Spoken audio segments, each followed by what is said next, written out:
एक अपडेट मी बघितले आता नुकतीच, भरपूर बहिणींचे फॉर्म हे अपात्र होत आहेत. एकीकडे फॉर्म अपात्र होत आहेत आणि दुसरीकडे जुलैचे 1500 रुपये सुरू झाले.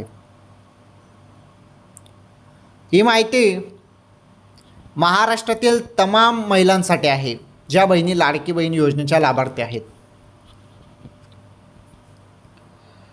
लाडकी बहीण योजनेमध्ये भरपूर फॉर्म होते, भरपूर बहिणींना 1500 रुपये मिळत होते, परंतु आता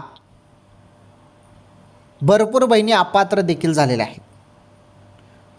सुरुवातपासून आतापर्यंत जरी आपण टोटल बघितलं, अपात्र बहिणींची संख्या तर 12 लाखपर्यंत गेलेली आहे. एवढ्या बहिणी अपात्र झालेल्या आहेत. एकीकडे बहिणी अपात्र होत आहेत आणि दुसरीकडे हप्ता सुरू आहे. जून हप्त्याचे 1500 रुपये तुम्हाला आले, आता जुलैचे 1500 रुपये तुम्हाला याच महिन्यात मिळणार आहेत. थोडी वाट बघा, काही दिवसातच आता तुमच्या खात्यात अजून 1500 रुपये येतील. ओके.